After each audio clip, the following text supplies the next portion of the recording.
ಮೊದಲಾಗಿ ಸಂಕಲ್ಪ ಮಾಡೋಣ. ಪೆರಡೂರು ಶ್ರೀ ಲಕ್ಷ್ಮೀ ಅನಂತ ಪದ್ಮನಾಭ ದೇವರ ಜೀರ್ಣೋದ್ಧಾರವೇ ನನ್ನ ದೀಕ್ಷೆ.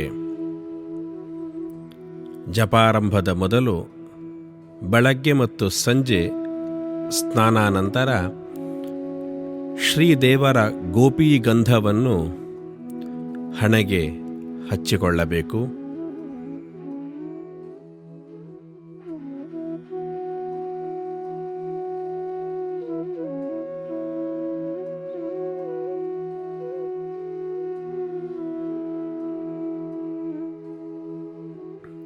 ನಂತರ ಕೈ ಮುಗಿದುಕೊಂಡು ಋಷಿಭ್ಯೋ ನಮಃ, ಮಂತ್ರದ್ರಷ್ಟಾರ ಋಷಿಗಳಿಗೆ ನಮಸ್ಕಾರ. ಛಂದೋಭ್ಯೋ ನಮಃ, ಮಂತ್ರದ ಛಂದಸ್ಸುಗಳಿಗೆ ನಮಸ್ಕಾರ. ನಂತರ ಧ್ಯಾನ ಮಾಡೋಣ. ಕಣ್ಣು ಮುಚ್ಚಿಕೊಂಡು ಶ್ರೀ ಅನಂತ ಪದ್ಮನಾಭ ದೇವರ ಬಿಂಬವನ್ನು ಹೃದಯದಲ್ಲಿಟ್ಟುಕೊಳ್ಳೋಣ. ಶಿರಸ್ಸಿನ ಹಿಂಭಾಗದಲ್ಲಿ ಶೇಷನನ್ನು ಧರಿಸಿದ ಶಂಖ ಚಕ್ರ ಗದಾಧಾರಿಯಾದ ದಿವ್ಯ ಮೂರ್ತಿಯಾದ ಕದಳೀ ಪ್ರಿಯನಾದ ಹಾಲುಂಡ ದೇವರಾದ ಶ್ರೀ ಅನಂತ ಪದ್ಮನಾಭ ದೇವರನ್ನು ಧ್ಯಾನಿಸುತ್ತೇನೆ. ಮಂತ್ರ ಜಪ: ಶ್ರೀ ಲಕ್ಷ್ಮೀ ಅನಂತ ಪದ್ಮನಾಭಾಯ ನಮಃ. ಶ್ರೀ ಲಕ್ಷ್ಮೀ ಅನಂತ ಪದ್ಮನಾಭಾಯ ನಮಃ. ಶ್ರೀ ಲಕ್ಷ್ಮೀ ಅನಂತ ಪದ್ಮನಾಭಾಯ ನಮಃ.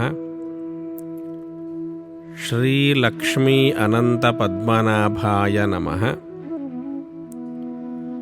ಶ್ರೀ ಲಕ್ಷ್ಮೀ ಅನಂತ ಪದ್ಮನಾಭಾಯ ನಮಃ. ಈ ರೀತಿಯಾಗಿ ಪ್ರತಿನಿತ್ಯವೂ ಪದ್ಮನಾಭನನ್ನು ಧ್ಯಾನಿಸುತ್ತಾ ಜಪಿಸೋಣ. ಪ್ರತಿದಿನವೂ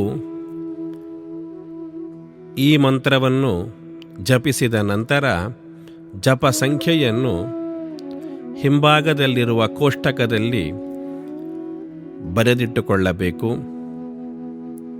ಪ್ರತಿ ಸಾರಿ ಮಂತ್ರ ಪಠಿಸುವಾಗಲೂ ಅನಂತ ಪದ್ಮನಾಭನನ್ನು ಕಣ್ಣುಮುಚ್ಚಿ ಧ್ಯಾನಿಸಿಕೊಳ್ಳಬೇಕು.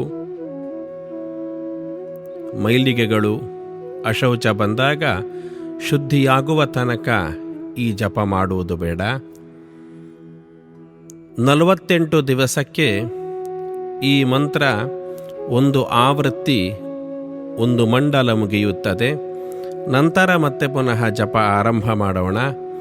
ಬದುಕಿನ ಉದ್ದಕ್ಕೂ ಈ ಜಪವನ್ನು ನಾವು ಸಾಗಿಸೋಣ. ಜ ಎಂದರೆ ಜನ್ಮಾಂತರದ, ಪ ಎಂದರೆ ಪಾಪ ಎಂದರ್ಥ. ಜಪ ಎಂದರೆ ಜನ್ಮಾಂತರದ ಪಾಪವನ್ನು ಕಳೆದುಕೊಳ್ಳುವ ದೊಡ್ಡ ಸಾಧನ. ಅದನ್ನು ಜಪ ಎನ್ನಲಾಗಿದೆ. ನಾನು ಮಾಡುವಂತಹ ಈ ಪದ್ಮನಾಭನ ಜಪದಿಂದ ಪೆರಡೂರು ಶ್ರೀ ಲಕ್ಷ್ಮೀ ಅನಂತ ಪದ್ಮನಾಭ ದೇವರು ಸುಪ್ರೀತರಾಗಲಿ. ಪೆರಡೂರು ಶ್ರೀ ಲಕ್ಷ್ಮೀ ಅನಂತ ಪದ್ಮನಾಭ ದೇವರು ಜೀರ್ಣೋದ್ಧಾರಗೊಳ್ಳಲಿ.